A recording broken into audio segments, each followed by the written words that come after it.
I'm Bob Biggs, and let's queer up the worldview. Senegal HIV care drops 25% as anti-LGBTQ arrests drive patients away from treatment centers. Government data reviewed by Reuters shows that visits to HIV treatment centers fell from 2,400 in January to about 1,800 in February, and over a 25% drop. Officials say fear of arrest and harassment is keeping patients away from life-saving antiretroviral drugs, which treat and suppress HIV. The decline follows new legislation introduced last month that doubles prison terms for same-sex sexual acts to 10 years and increases fines to about $18,000. Since early February, at least 86 people have been arrested, including 18 in a single April 19th raid in Linguere. According to the National Council for Fight Against AIDS, or the CNLS, follow-up interviews found men who have had sex with men were avoiding clinics out of fear of being identified, arrested, or abused. Dr. Thiam, a former health minister and executive director of the National Council for the Fight Against AIDS, warned, quote, "We certainly fear, and this has been confirmed, that this wave of arrests will have repercussions for our work," end quote. The impact could be significant.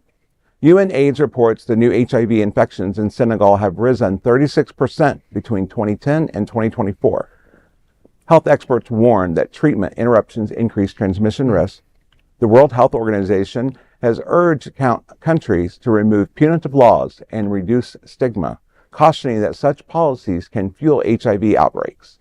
You know, when I first read this story, I was kind of like, what? You know, and it makes sense, but I guess part of this, you know, when we look back at history between the late 80s and 90s, and it was called GRID, and it was, you know, it was attributed to the gay population. Right, it was gay related. Worldwide views, it's not just the gay population now. The heterosexual communities are actually increasing in the numbers while the LGBTQ numbers are decreasing, we're seeing. Well, I have questions. Yeah. First is, what about HIV transmission to women? Right.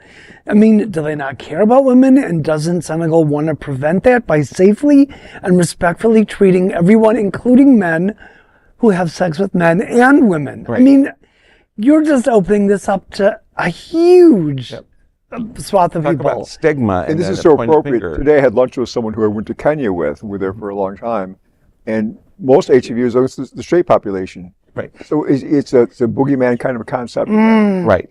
Right. Well, does that have anything to do with my next question, which is, how do we stop this influx of religious insanity and extremism into Africa, where they're like instilling these people with hatred and fear? I mean, is that a way can we stop that? I mean, it's got to be rooted in that. The religious crazies coming there and saying, "Oh no, homosexuality is bad, and this is what's going to happen to you." And right. Oh my God. Yeah, and then it makes me question, it takes it even further. What about PrEP? Are they not using PrEP? And if they ask for PrEP, are they going to be accused of the same thing? Men or women? Right. I would say it's along the same lines. It's all the same fear people have. But when we see things happen, and at least when I was thinking about this, when we see things happening in other countries, it makes me think back. One, you know, it used to be you couldn't fly into another country if you had HIV. Right. You know, of course, U equals U has changed a lot of that. But what's that going to mean when it comes over here and they start tackling people who are living with HIV who aren't virally suppressed? I really hope. Okay, I hope that's not going to happen. Yep. More to unpack there. Well, there's no other queer nonprofit media platform like this in the entire world. Support our LGBTQ stories by sharing them and subscribing to Queer News Tonight.